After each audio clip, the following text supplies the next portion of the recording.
नमस्कार दोस्तों, स्वागत है आपका हमारे खास शो में, जहां हम आज बात करेंगे उस ऐतिहासिक भाषण की जो देश के प्रधानमंत्री पीएम मोदी ने दिया और जिसमें उन्होंने सीधे पाकिस्तान, आतंकवाद और कश्मीर को लेकर बड़ी बातें कही। क्या पाकिस्तान को अब खुली चेतावनी मिल चुकी है?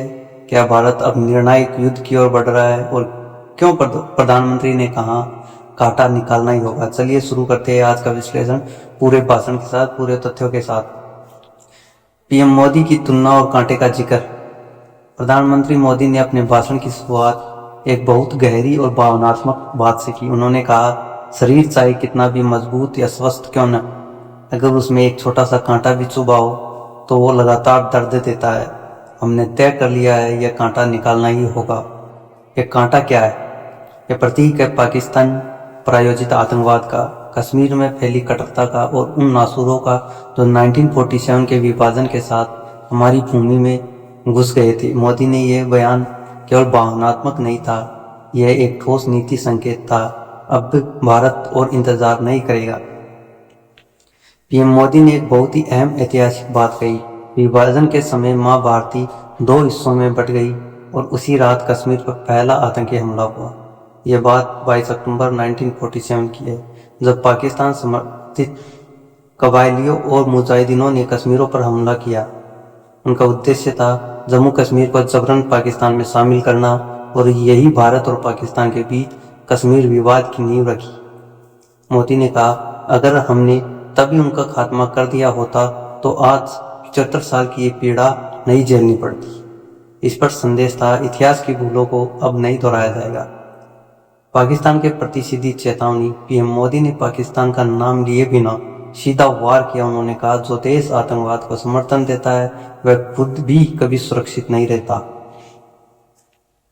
कश्मीर से लेकर कनाडा तक आतंकवाद की आग फैलाने वाले खुद उसी आग में जलेंगे। यह बयान हाल की घटनाओं की ओर भी इशारा करता है, जहां खालिस्तानी तत्वों को पाकिस्तान की मदद मिलने के आरोप है। मोदी का यह कहना था, अब भारत सिर्फ सहन नहीं करेगा, भारत जवाब देगा और वो भी निर्णायक। नया भारत, नई रणनीति।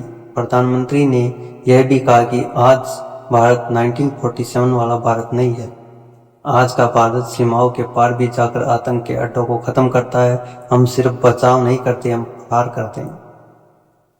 यह बयान याद दिलाता है 2016 की सर्जिकल स्ट्राइक, 2019 के बालाकोट एयर स्ट्राइक, अभी ऑपरेशन सिंदूर जैसे अभियानों को। मोदी ने कहा, हमने तय कर लिया, कांटा अब और नहीं रहेगा, ये निकाला जाए। सेना और जनता का आह्वान। प्रधानमंत्री ने अपने भाषण में भारतीय सेना का मनोबल बढ़ाया और देशवासियों से कहा, हमारी सेना आज हर मोर्चे पर तैयार है, दुश्मन की हर हरकत का जवाब 10 गुना ताकत से मिलेगा। उन्होंने जनता से भी एकता और संयम की अपील की। यह समय राष्ट्रीय एकता का, जब देश का नेतृत्व मजबूत होता है तो जीत सुनिश्चित होती है। अपने भाषण के अंत में मोदी ने कहा, अब न तो कश्मीर को कमजोर किया जाएगा, न ही भारत की सहनशीलता की परीक्षा ली जाएगी। जो राष्ट्र भारत की एकता को तोड़ना चाहते हैं वह खुद टूट जाएंगे। उन्होंने यह भी इशारा दिया कि सरकार आगे और ठोस कदम उठाएगी, चाहे जो पीओके की बात हो या आतंकी कैंपस का खात्मा। दोस्तों, प्रधानमंत्री मोदी का यह भाषण सिर्फ शब्द नहीं, यह रणनीतिक दिशा है। यह एक संदेश है देश के अंदर और बाहर दोनों दुश्मनों के लिए। अब भारत चुप नहीं बैठेगा, अब हर कांटा निकाला जाएगा। अगर आपको ये विश्लेषण पसंद आया हो तो वीडियो को लाइक करें, चैनल को सब्सक्राइब करें और नीचे कमेंट में लिखिए कि आप मानते हैं कि अब पीओके को वापस लेना चाहिए। जय हिंद।